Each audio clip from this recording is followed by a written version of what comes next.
Thanksgiving is coming up, and everywhere you look, there are gratitude prompts. What are you thankful for? Your kid says, my dog and video games. But here's what I really want to know. Can gratitude actually build resilience, or is it just feel-good fluff?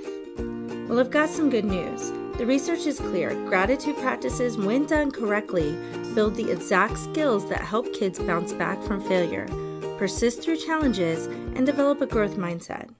I'm Amanda Armstrong, educator and parent of neurodiverse kids, and today I'm going to show you how. Welcome to Insights from Insight, Understanding Minds and Supporting Growth, a resource from Insight Education Academy. Make sure to like, subscribe, and turn on notifications. Let's be honest, most gratitude practices are outcome focused. You come up with things like, I'm grateful for my family, I'm grateful for my home, and I'm grateful for my toys. There's nothing wrong with that, but it doesn't build resilience, it just lists things. Growth mindset gratitude is different. It focuses on the process, not just the outcome. This kind of gratitude doesn't just make kids feel good. It teaches them to notice and value the process of growth. So what does the research actually say? Carol Dweck's research shows that people with growth mindsets are more resilient because they view challenges as opportunities to learn, not as threats to their self-worth. They recover faster from setbacks, they seek feedback, and they persist longer. But here's the connection most people miss. Gratitude practices train the brain to notice progress, effort, and learning, which are the building blocks of a growth mindset. In 2019, a study found that growth mindset interventions improved achievement, especially for struggling students. The key is teaching students to value effort over outcomes. Gratitude practices do just that. Instead of asking, what are you grateful for today? Try this.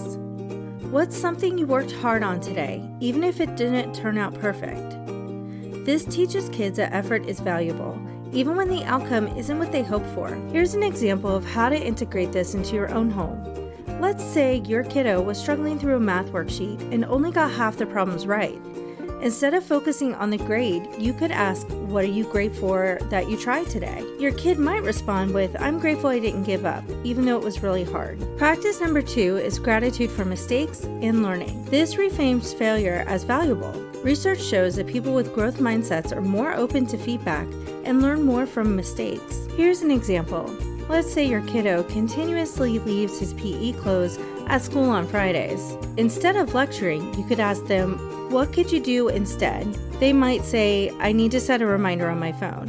And then you can ask, what are you grateful for about this mistake? Hopefully they'll respond with, I guess I'm grateful I figured out a solution. Practice number 3 is gratitude for strategies, not just success. This teaches how you approach challenges matters more than the outcome. For example, when your 3rd grader comes home with an A on their spelling test, instead of focusing on the grade, ask what strategy they used to study. This shifts the focus from the outcome to the process, which helps with developing a growth mindset. Practice number 4 is gratitude for persistence. This builds resilience.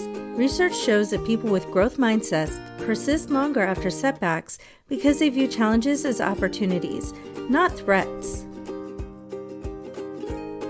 For example, let's say your kiddo tried out for the school play and they didn't get the part that they wanted, and they're devastated.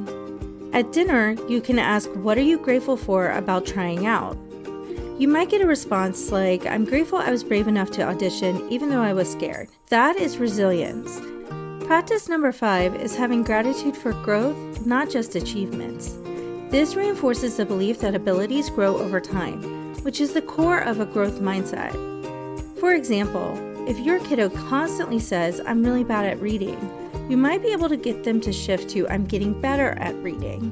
That shift from a fixed to a growth mindset is everything. So how do you transfer this to that family Thanksgiving meal? Instead of the traditional, what are you thankful for? Go around the table and share one thing that you're grateful you tried this year, even if it didn't work. One mistake you're grateful for because it taught you something. And one way you've grown, not achieved, but grown this year. This practice does 3 things.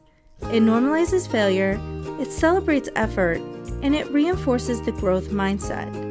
And here's the beautiful part. When you model this yourself, you're teaching your kids that everyone is learning, including you. An example of what you might say is that I'm grateful I yelled at you guys because it reminded me to take a break when I'm stressed. This models vulnerability, and it helps your kids understand that everyone is still learning, including you. That conversation, that is resilience in action. So here's your challenge this week. Try the growth mindset gratitude practice with your family. Share one thing that you're grateful you tried, one mistake you're grateful for, and one way that you've grown. And here's the key. You have to participate and model it yourself. Share your own tries, mistakes, and growth. Show your kids that resilience isn't about being perfect. It's about learning, trying, and growing. If this video helped you, hit that subscribe button and share it with another parent who needs to hear this too. I'll see you next week. Thanks for watching, and make sure to like, subscribe, and turn on notifications so you don't miss the next episode of Insights from Insight.